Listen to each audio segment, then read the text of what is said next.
I'm also a morning person, so I love getting up and like starting my work with like some time before class.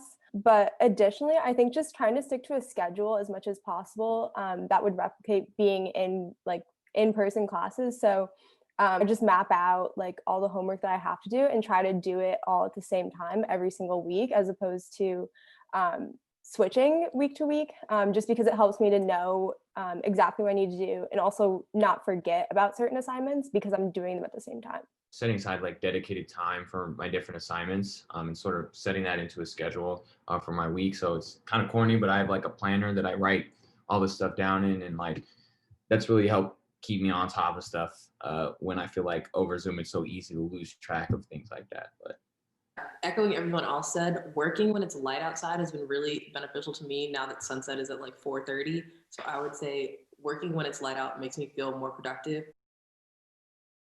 So I'm a big group guy. You just heard it in my first answer. We do like a lot, like some of my teammates and I, at least, we got group chats with like certain classes that we're in together. And we kind of use it to keep our sanity and still talk to each other, but we also use it to like plan out helping each other find like things we might have to find for a paper, like resources and stuff when we should start work again. So yeah, group chats right now, especially with us not being able to interact like face to face. I did not feel prepared. I was like, damn, I have like 6 things due. They're all due like around the same time. Like I have an exam I haven't studied for, like a paper I haven't done, and it was just really stressful. Um, but I think I just learned the art of taking an L and just keeping it pushing. Because you're not always gonna be able to like I mean maybe you are if you like really good at managing your time. But I found that personally, sometimes you just gotta take the L, not get too down about it, and just keep it pushing. Like I was told before coming to Harvard that the hardest part about Harvard was getting in and that it would be easy when I was there. Like I just don't think that that's true. Like Harvard is hard, and I think you'll find that you'll have tests that are hard, and that's okay if you think it's hard. Like don't get down on yourself because I'm sure a lot of people feel the same way, and as also, it's a learning process. So judge yourself compared to, I think this is a bit cliche, but if you judge yourself compared to how you were before as opposed to the people around you, I think you'll be a lot better off. And I think that's true academically, but also like and in general. If you can just focus on your improvement, you'll be a lot healthier physically and mentally, and you'll get a lot better. The Q Guide is a really good resource. Just talking to your friends about like what classes they've taken in the past. I know my freshman year, I'm not gonna say who my advisor was, but my advisor didn't really help me out because I took like some really hard. I took a really hard class I really wasn't supposed to be taking, and that kind of destroyed me. But Khalil's laughing because he knows. But yeah, that class kind of destroyed me. So just make it. You don't get a medal. Like your GPA doesn't go up if you take a harder class. So just remember that you're not really like you don't have anything to prove. So just try to make sure that probably don't take like more than like 2 hard classes per semester, just because, especially with the sport, like that'll be too much for most people. I also think a key thing is just like, as much as you can, especially freshman year, you usually have the flexibility to do this, but keeping a balance in terms of, I don't know, more mathematically driven stuff versus like writing stuff somewhat. That was one piece of advice I was given that I actually think helped me out a lot. Just because you're using the completely different parts of your brain. And so, when you're just done with like the P setting, the stats, the math, whatever, you can move to that writing phase and like still get stuff done, but not have it be in like the same area. I was just gonna say, like, even if you don't know exactly what you want to concentrate in, like, think about the concentrations that you might want, see what the requirements are, try to map that out over like the 4 years, and then fill in like other classes that you're either interested in or that you need for like gen eds or whatever. And I also always talk to my friends about what classes they're taking before I enroll. So we know that, okay, this semester, like, we can take this together, and just like automatically have that like PSET group or like study group, whatever it may be. Yeah, I would say when you're picking classes, look at the syllabus and see, oh, this class has a 2-page paper every week and then like 5 midterms. Know that you want to take that class so you can plan your other classes accordingly instead of just being like, oh, this title looks good and taking it anyway.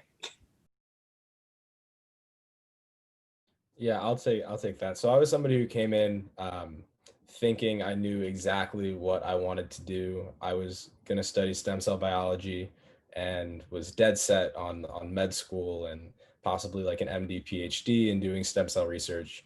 And then sophomore year, stepped into a stem cell lab at MGH and absolutely hated it. The classes were really cool. Like I enjoyed the scrub concentration. That's what it's called. I'm not calling it the scrub concentration, but I enjoyed scrub, everything about it. And then just stepped in a lab and was like, this is definitely not what I want to do. So that was definitely a huge pivot for me.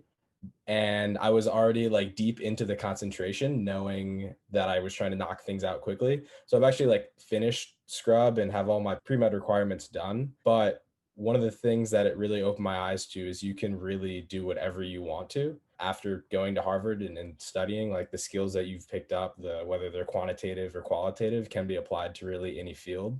So I worked in consulting this past summer and I'm going back after graduation after having studied absolutely nothing related to consulting for 3 years. So that's one thing that I definitely think you guys should know is like whatever you study is not going to impact the rest of your life. And rather it should be something that you're just like deeply interested in rather than a means to an end. I'm the opposite of Max and Chamberlain. I went in freshman year, no idea what I wanted to do, no idea what I could do. I was like, I just know I hate this thing and kind of think that sounds cool. So I took a bunch of random stuff freshman year, which I think was a really good thing for me because I took like one class in like every field. So I could really figure out what I liked and it helped a lot. So I would honestly recommend that. I was also walk on, but I think it was interesting because like you can walk on while school has already started, or you can go through that process beforehand. So I applied early and then tried to walk on the second I got accepted, and then got accepted to the walking on part like during the summer, which meant that when school started, I felt like I was part of the team as a walk on, but I didn't feel any difference being a walk on just because I joined in with everyone else at the same time, except maybe they had already done visits or like been in group chats during the summer and stuff. But other than that, I felt pretty included. But I know that for other walk-ons on the track team, it hasn't always been that way if you try to like do the trial process and stuff like that. But I know for like my experience, I think feeling like you're part of the team from day one really helps, but I'm sure people are still inclusive regardless, but being a walk-on, like it's been great and everyone really accepts you. So it's nice. I don't know how it varies across sports, but I was recruited to play basketball.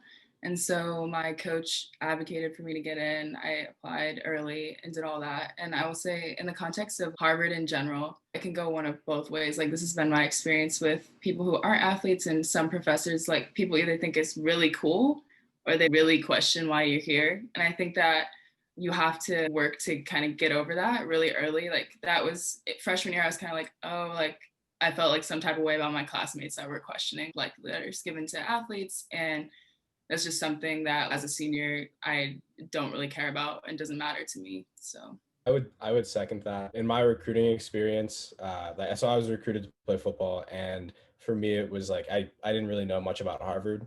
But when I had the opportunity to come here, it was like, oh, more billionaires than anywhere else, like 8 presidents, sign me up. But never really knew much about what the experience was really going to be like, and learned that after the fact that I had decided to go. And just like Jaden mentioned, like I was in classes where professors would really appreciate the fact that I was an athlete and doing things on the other side of the river. Some people that just completely ignored it. Never had an experience where a professor doubted or looked down on me for being an athlete, but definitely had that experience from other people and my peers. I'm in a pretty small, pretty niche concentration, so definitely get that from some of those people. But I would say that over my time, it's definitely been more of a source of like pride and reassurance that I've done every single thing that all of these kids who don't play sports are doing on the other side of the river.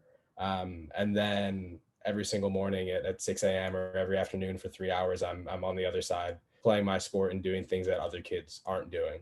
And it definitely like reflects itself in like the workplace and even outside of school and after, and talking to like alumni and even my experiences working is like, it's very easy to tell who's a Harvard athlete because we've been through a lot. And when there's a lot on our plate, like we know how to get it done.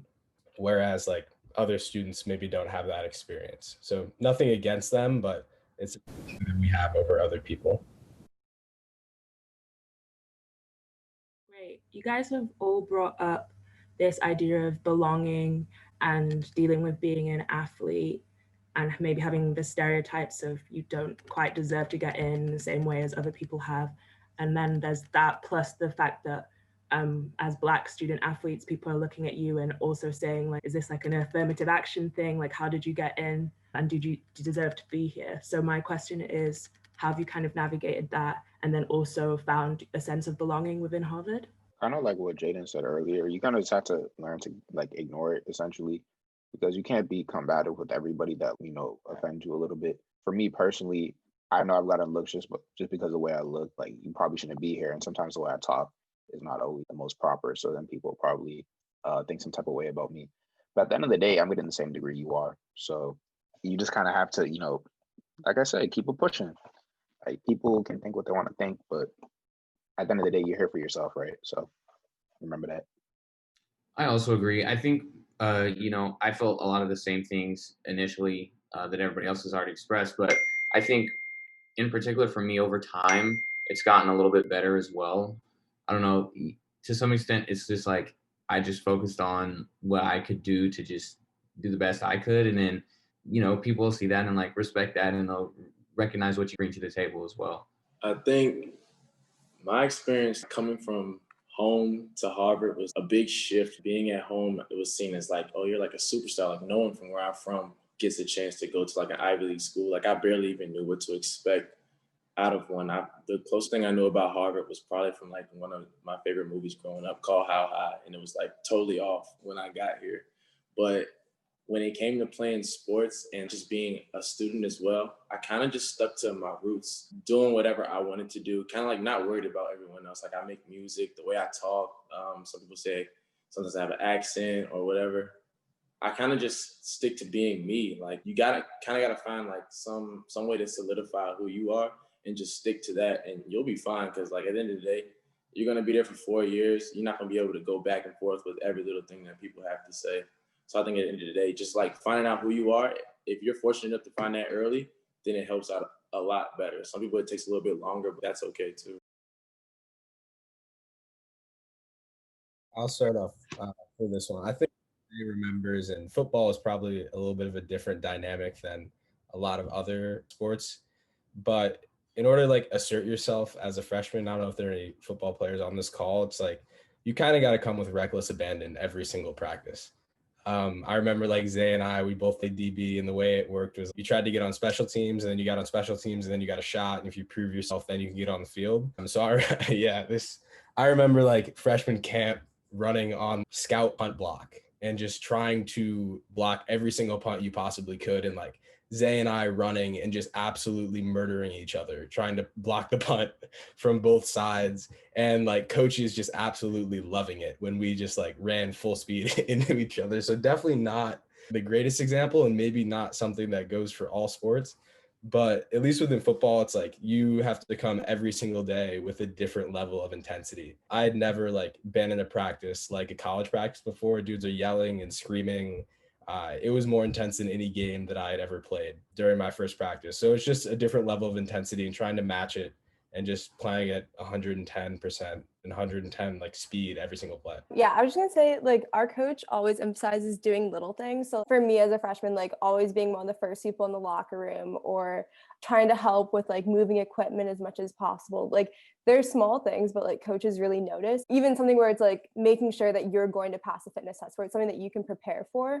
It makes a big difference when it comes down to like you versus like one other person. If the coach is just like you a little more.